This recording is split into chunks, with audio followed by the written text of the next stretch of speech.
Selamat siang dan shalom. Shalom. Bapak Ibu jemaat yang diberkati oleh Tuhan. Setelah Katong membaca bersama dari kitab Markus pasal 4 ayat 35 sampai ayatnya yang ke-41 dengan judul perikop angin ribut diradakan. Sekilas, jika menyebut tentang pembacaan ini, bagi Bapak Ibu semua, hal ini bukanlah cerita yang baru lagi. Tetapi, jauh sebelum Katong ada saat ini, sejak dulu Katong juga dari masa kecil, kisah tentang angin ribut ini telah diberitakan. Namun, yang perlu diketahui mengawali pemberitaan firman ini, tempat di mana angin ribut ini terjadi adalah di Danau Galilea.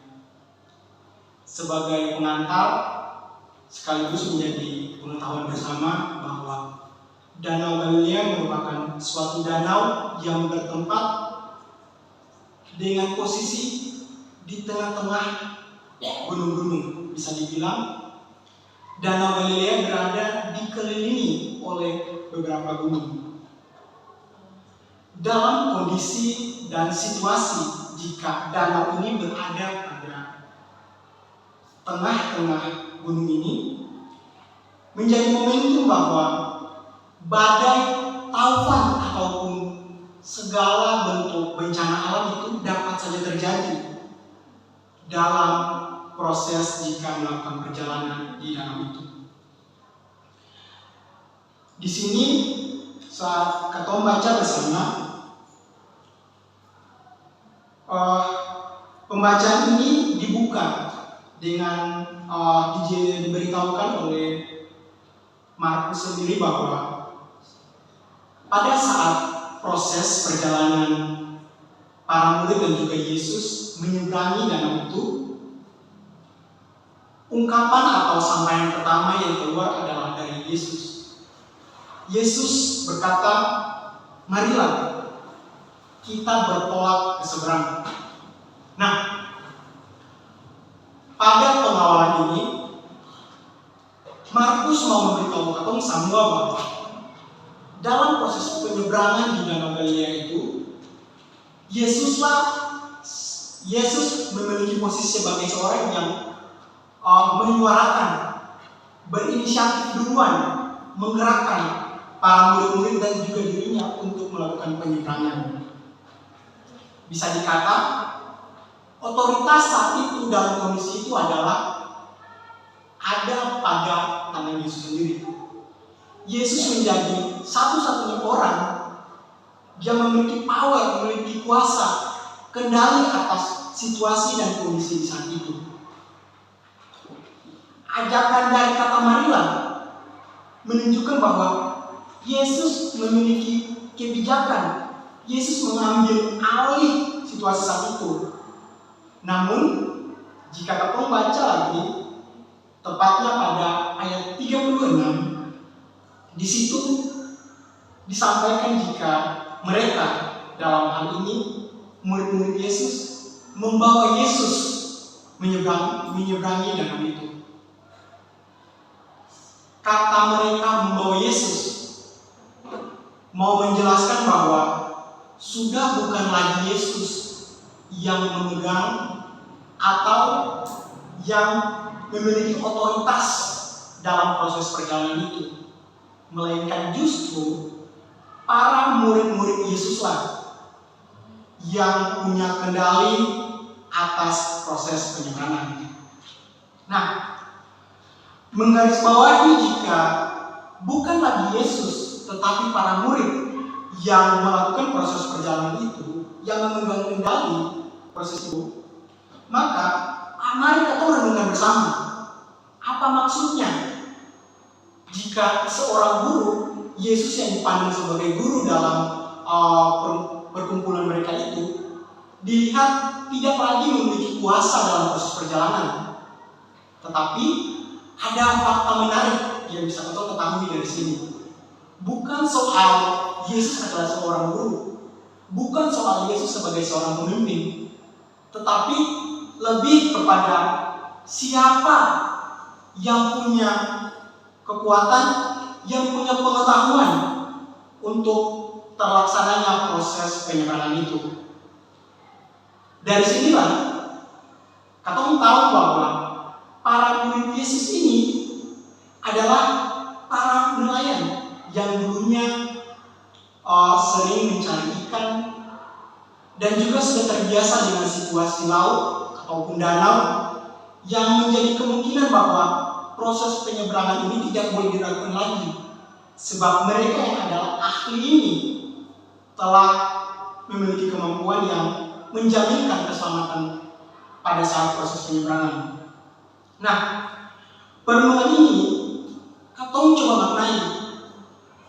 Jikalau para murid yang memiliki keahlian sebagai para nelayan itu kemudian mengendalikan perahu sebagai wujud bahwa mereka yang mengetahui proses setiap segala apa yang telah dilalui, sehingga kesannya bahwa mereka adalah orang yang mengerti situasi itu. Apapun yang terjadi terjamin oleh apa yang menjadi pengetahuan mereka itu. Namun justru berbeda lainnya. Ada hal lain yang menjadi suatu pantangan atau menjadi tirikan bahwa ketahuan atau pengetahuan yang kita miliki menjamin atas keselamatan kita. Saudara-saudara yang terkasih, seumpama peristiwa perjalanan penyeberangan ini dalam kehidupan kita, terkadang kita mengambil bagian serupa dengan para murid Yesus. Terkadang kita pikir bahwa dalam proses-proses kita dalam kehidupan, sing ada orang yang tahu, sing ada orang yang mengerti tentang kita proses. Katong yang mengalami kondisi dan bangun itu yang katong tahu, maka pengetahuan atas kondisi itu menjaminkan bahwa katong bisa keluar dari masalah. Setiap proses, setiap tekanan, masalah yang kita hadapi dengan berlandaskan bahwa katong yang mengalaminya menjadi jawaban bahwa katong mampu melewatinya. Dalam kondisi ini, katong dibuat seolah-olah ampuh, yakin bahwa itu merupakan bagian yang katong bisa usahakan sendiri. Yang perlu ada campur tangan orang lain. Bahkan Tuhan pun katong selibatkan. Nah, dari sinilah beta mau ajak saudara semua untuk kembali berpikir lagi dengan kenyataan yang katong hadapi, dengan apa yang terjadi dalam pembacaan katong tentang angin ribut ini. Katong melihat bahwa Tuhan itu bukan katong pemimpin lagi, tapi justru katong malahan membutuhkan sesuatu yang lain di luar dari katong kehidupan. Hingga akhirnya lihat pada kejadian angin ribut ini, tibalah badai angin ribut yang melanda proses perjalanan itu, sehingga perahu yang ditumpangi oleh Yesus dan para muridnya dimasuki air yang begitu banyak oleh ombak yang tercipta oleh badai itu. Dari sini kita melihat bahwa sekalipun kita tahu, kita mengerti dengan kita kondisi kehidupan, tetapi toh masalah tetap saja datang. Kita masih mampu untuk menjawab ataupun mencari solusi dari apa yang menjadi pentingnya masalah itu. Dalam ayat yang ke-37 dijelaskan bahwa tawan itu mengamuk dengan dahsyatnya dan gelombang bergelora menghampung masuk ke dalam perahu, diibaratkan seperti dalam ketemu kehidupan.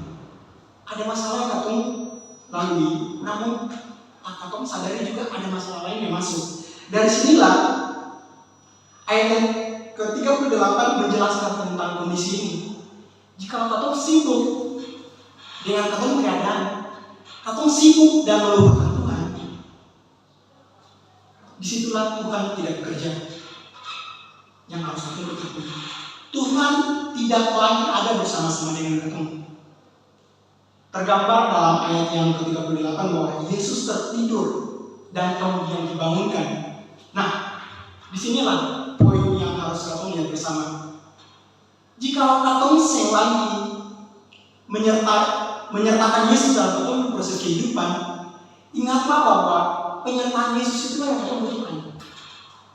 Sekali lagi, sekalipun katong telah berlalu-lalu dengan apa yang menjadi semangat egois katong bahwa katong mampu sendiri, ingatlah bahwa Yesus punya kendali atas itu dan Yesus sanggup untuk itu.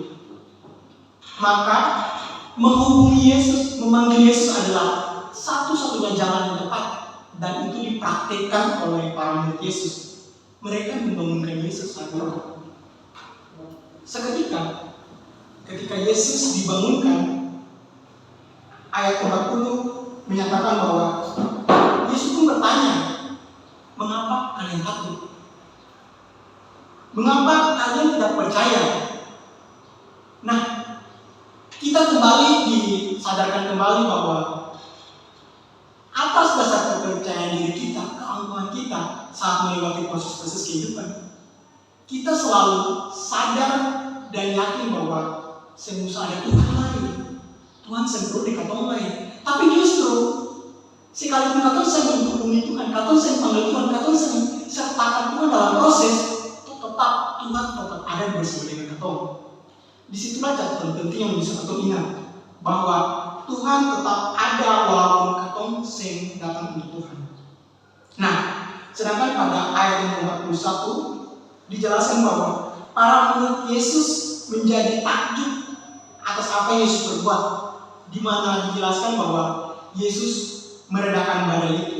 Nah, bayangkan saja, di tengah pergolakan badai dan taufan ombak yang mengamuk dan air yang kemudian masuk, apa yang dilakukan oleh para murid yang berprofesi sebagai nelayan itu? Apakah mereka sanggup melewatinya? Apakah mereka sanggup menyelesaikan proses itu, perjalanan itu? Atau tidak? Mereka takut. Nah, untuk itulah pengetahuan yang disepelekan dan hendak melanda itu menjadi kajian serupa, menjadi penyataan serupa bahwa katong pun sama melakukan itu, tapi yang perlu katong tahu bahwa secara sadar katong perlu libatkan Tuhan dalam proses itu. Sulit apapun itu, Tuhan menjadi orang utama yang perlu katong panggil lagi, untuk hubungi lagi. Nah, di saat-saat taufan seperti yang dijelaskan itu, apa yang Yesus lakukan? Ia yang tertidur itu kemudian bangun dan langsung menunjukkan kemahakuasaannya. Dia meredakan badai itu seketika. Dan dari sinilah saudara semua, lagi dan lagi kita diingatkan, kita telah sering mengambil kendali kehidupan secara sendiri dari genggaman kuasa Tuhan. Atau secara egois mengambil kendali Tuhan yang membuat kita sumber daya dalam menjalani proses permasalahan. Kita menganggap ia tidak lagi dibutuhkan, tetapi justru ia yang selalu kita butuhkan. Ia adalah penjaga namun tak melibatkan ketika kita tidak menghubunginya. Sebagai orang Kristen, kita perlu mengaku bahwa Yesus adalah Tuhan dan Juru Selamat kita. Kita masing-masing untuk mengaku percaya bahwa Yesus selalu ada dalam hati dan kehidupan kita. Tetapi perenungan dan juga kesadaran akan itu setidaknya perlu kita sadari juga dalam mengalami masalah. Itulah menjadi catatan untuk kita ketahui. Saudara-saudara yang terkasih, saat ini marilah kita belajar bahwa sekalipun murid Yesus yang berlaku demikian, saat ini juga kita dituntut untuk berlaku yang sama.